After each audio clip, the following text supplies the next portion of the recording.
Good morning, students. Welcome back. In our previous lecture, we are studied about microorganisms. What are microorganisms?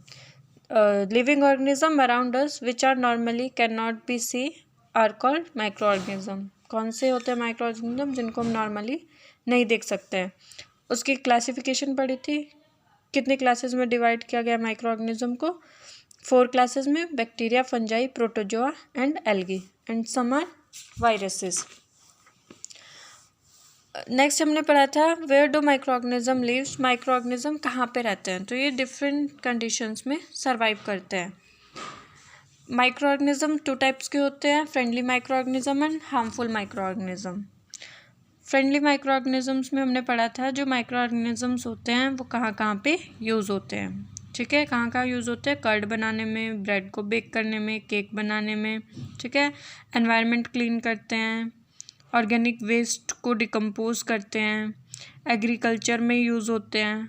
ठीक है, medicine में use होते हैं. अब हम पढ़ेंगे कि जो माइक्रो ऑर्गेनिज्म होते हैं वो दही और ब्रेड कैसे बनाते हैं. Making of curd and bread by micro organism. ठीक है, curd contains several micro organism. Of these the bacterium lactobacillus promote the formation of curd. देखो, जो बहुत सारे ऐसे माइक्रो ऑर्गेनिज्म होते हैं जो दही में प्रेजेंट होते हैं. ठीक है, bacterium lactobacillus promote the formation of curd. एक बैक्टीरिया होता है लैक्टोबैसिलस. ठीक है, वो क्या करता है? दूध को दही में कन्वर्ट कर देता है. It multiplies in milk and converts it into curd. ये क्या करता है? दूध को मल्टीप्लाई करेगा और उसको दही में कन्वर्ट कर देगा. Bacteria are also involve in the making of cheese. Bacteria से क्या बनता है? चीज़, यानी कि पनीर भी बनता है. Pickle and many other food item and important ingredients of rava, sooji, idli and bhatura is curd. देखो, बहुत से ऐसे फूड आइटम्स होते हैं जिनमें हम दही को डालते हैं. ठीक है, इनको बनाने के लिए, जैसे हम इडली बनाने या भटूरा बनाने तो उसमें भी हम कर्ड को यूज़ करते हैं as a ingredient. Can you guess why? क्या आपने कभी सोचा हम दही को क्यों यूज़ करते हैं? Bacteria and yeast are also helpful for fermentation of rice, idli and dosa batter. क्योंकि जो ये बैक्टीरिया होते हैं और ईस्ट होता है, ये क्या करता है? फर्मेंटेशन में हेल्प करता है, उसको फुलाने में हेल्प करता है. किसको? राइस के बैटर को इडली बनाने के लिए और डोसा बनाने के लिए. ठीक है, east reproduce rapidly and produce carbon dioxide during respiration. East क्या करता है? जब ये रिप्रोड्यूस होता है, बहुत जल्दी जल्दी ये रिप्रोड्यूस होता है और उस दौरान ये क्या करता है? कार्बन डाइऑक्साइड गैस लेता है रेस्पिरेशन के लिए.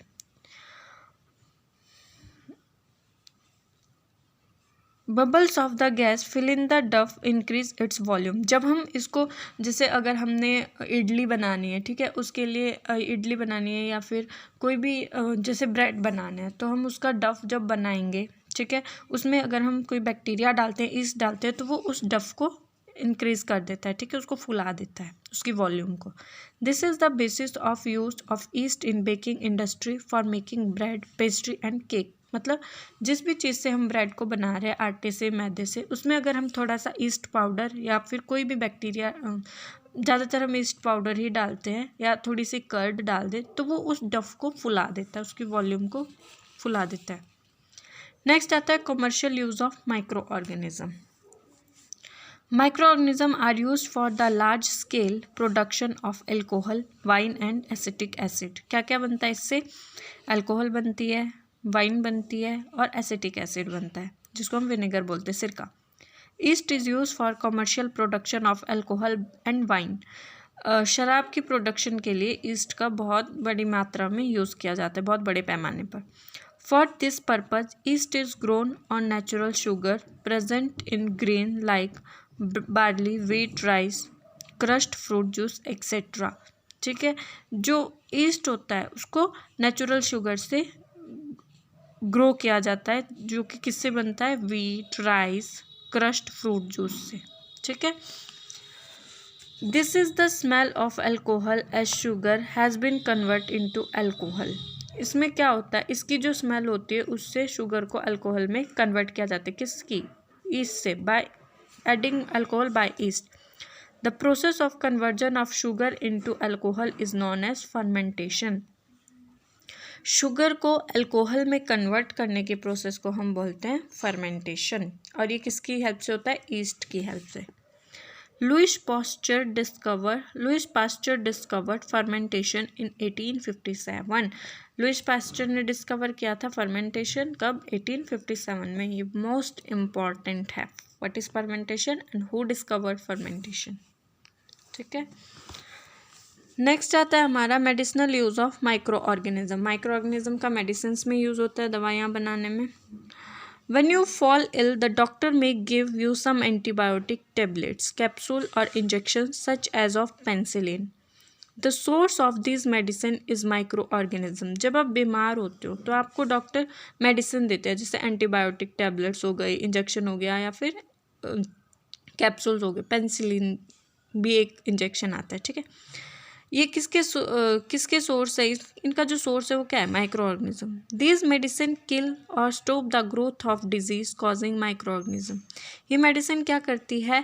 जो भी डिजीज कॉज करते हैं माइक्रो ऑर्गेनिज्म, बीमारियां फैलाते हैं, उनकी ग्रोथ को कम कर देते हैं. ठीक है. या फिर स्टॉप कर देते हैं, बिल्कुल ख़त्म कर देते हैं. सच मेडिसिन आर कॉल्ड एंटीबायोटिक्स. उन मेडिसिन को क्या बोलते हैं? एंटीबायोटिक्स, जो डिजीज कॉजिंग माइक्रो ऑर्गेनिज्म की ग्रोथ को स्टॉप कर देते हैं. ठीक है.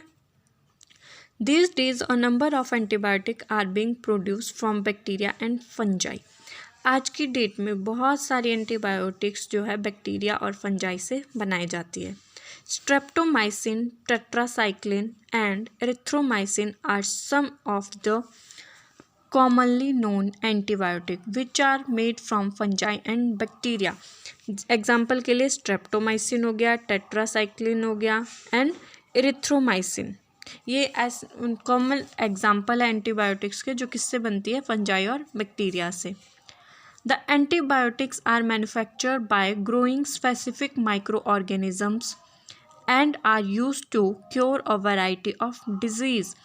ये जो एंटीबायोटिक होती है स्पेसिफिक माइक्रो ऑर्गेनिज्म से बनाई जाती है, जो कि डिफरेंट वेराइटीज़ की होती है और डिजीज़ को, हर अलग अलग डिजीज़ को प्रिवेंट करने में हेल्प करती है. Antibiotics are even mixed with the feed of livestock and poultry to check microbial infection in animal. ये जो एंटीबायोटिक्स होती है उसको मिक्स किया जाता है खाने के साथ. किसके? जो भी पोल्ट्री फार्म में छोटे छोटे से मुर्गी के बच्चों का जो खाना होता है, मुर्गियों का खाना होता है, उसमें भी इन एंटीबायोटिक्स को मिक्स किया जाता है ताकि वो जो एनिमल्स है उनको इन्फेक्शन से बचाया जा सके. They are also use to control any plant disease. और एंटीबायोटिक्स से सिर्फ ह्यूमन डिजीज़ या एनिमल डिजीज़ कंट्रोल नहीं होती है, बल्कि प्लांट डिजीज़ को भी कंट्रोल किया जाता है. अब एंटीबायोटिक किसने डिस्कवर किया था?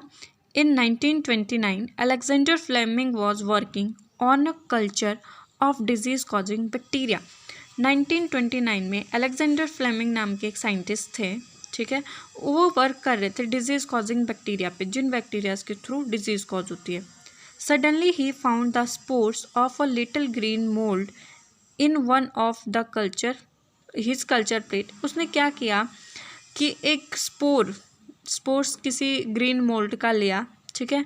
ही observe that the presence of mould prevent the growth of bacteria. उन्होंने उसमें देखा कि जो इसमें बैक्टीरिया है वो उसको कम कर रहा है. In fact it also killed many of this bacteria. उसने बहुत से बैक्टीरियाज को भी किल किया. From this the mould penicillin was prepared. उससे क्या बनाया उसने? Mould penicillin. अभी मैंने आपको बताया था कि पेनिसिलिन क्या है, एक एग्जाम्पल है एंटीबायोटिक का. It is important to remember that antibiotic should be taken only on advice of a qualified doctor. लेकिन एंटीबायोटिक को हमें डॉक्टर की प्रिस्क्रिप्शन के बिना नहीं खानी चाहिए. उनको अगर खाना है तो उससे पहले डॉक्टर की एडवाइस लेना ज़रूरी है.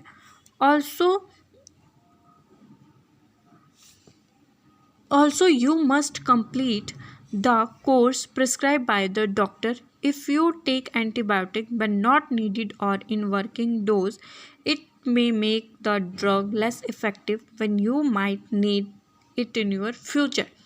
अगर आप एंटीबायोटिक का कोर्स कंप्लीट नहीं करते हो जितना आपको डॉक्टर ने बताया है तो वो हार्मफुल हो सकता है, ठीक है। वो रॉन्ग डोज या फिर जितना डॉक्टर ने बताया उससे एडवांस आप ले रहे हो, ज़्यादा खा रहे हो, तो वो भी लेस इफेक्टिव होता है फिर। Also antibiotic taken necessary may kill the beneficial bacteria. अगर हम बहुत ज़्यादा एंटीबायोटिक खा लेते हैं तो क्या करते हैं, जो हमारी बॉडी में इंपॉर्टेंट बैक्टीरियाज होते हैं उनको किल कर देते हैं। Antibiotic however are not effective against cold and flu as these are caused by virus. देखो, जो एंटीबायोटिक्स होते हैं वो ज़्यादा इफेक्टिव नहीं होते कोल्ड और फ्लू की डिजीज़ में, क्योंकि ये वायरस से फैलती है, ठीक है। सो आज के लिए इतना ही।